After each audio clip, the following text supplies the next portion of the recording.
بسم اللہ الرحمن الرحیم۔ ناظرین کرام، یہ کہانی ہے اس ہستی کی جنہیں دنیا غوث العظم شیخ عبد القادر جیلانی کے نام سے جانتی ہے۔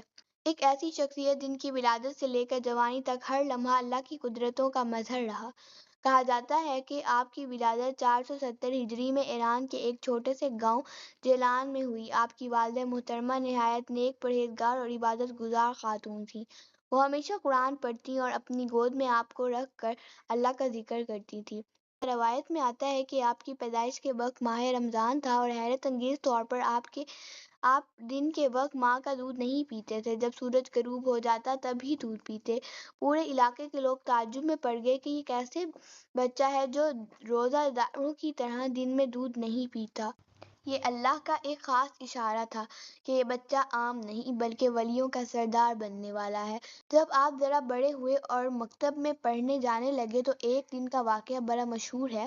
ایک دن استاد نے سب بچوں سے کہا، جو بھی سچ بولے گا اللہ اس کے دل کو نور سے بھر دے گا۔ یہ بات آپ کے دل میں نقش ہو گئی۔ جب کبھی کوئی آپ سے کچھ پوچھتا آپ ہمیشہ سچ ہی کہتے۔ آپ نوجوان ہوئے تو علم دین حاصل کرنے کے لیے بغداد روانہ ہوئے۔ آپ کی والدہ محترمہ نے رخصت کرتے وقت آپ کو 40 دینار دیے اور نصیحت کی، بیٹا ہمیشہ سچ بولنا، چاہے کچھ بھی ہو جائے۔ یہ نصیحت آپ نے اپنی جان سے زیادہ عزیز رکھی۔ جب آپ کا قافلہ سفر میں تھا تو کچھ ڈاکوؤں نے حملہ کر دیا۔ وہ سب مسافروں کا سامان لوٹنے لگے۔ ایک ڈاکو نے آپ سے پوچھا، لڑکے تیرے پاس کیا ہے؟ آپ نے فوراً جواب دیا، میرے پاس 40 دینار ہیں جو میری والدہ نے دیے ہیں۔ ڈاکو ہنسنے لگا، بولا، ارے یہ تو سادہ بچہ ہے۔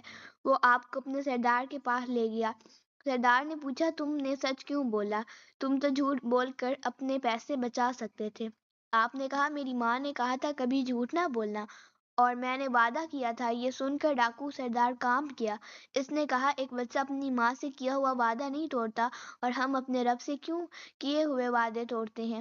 پھر وہ رونے لگا اور کہا، بیٹا تیری سچائی نے ہمیں بدل دیا۔ اس واقعے کے بعد پورا ڈاکو گروہ تائب ہو گیا۔ سب نے توبہ کی اور اللہ کے راستے پر آ گئے۔ حضرت عبد القادر جیلانی کی زندگی ہمیں یہ سبق دیتی ہے کہ سچائی اور ایمانداری انسان کو کس مقام پر پہنچا دیتی ہے۔ اللہ کے ولی بھی کبھی جھوٹ نہیں بولتے اور کبھی کسی کا دل نہیں دکھاتے۔ آپ بچپن سے ہی نیک، بردبار اور علم دوست تھے۔ اللہ نے آپ کو وہ مقام دیا کہ آج صدیوں بعد بھی آپ کا نام عظمت، سچائی اور روحانیت کی علامت ہے۔ دوستو، اگر ہم بھی اپنے وعدوں کے پکے، سچے اور اللہ سے ڈرنے والے بن جائیں تو یقین مانیے دنیا اور آخرت دونوں میں کامیاب ہو جائیں گے۔ اللہ ہمیں بھی حضرت غوث پاک کی سچائی، عاجزی اور محبت عطا فرمائے۔ آمین۔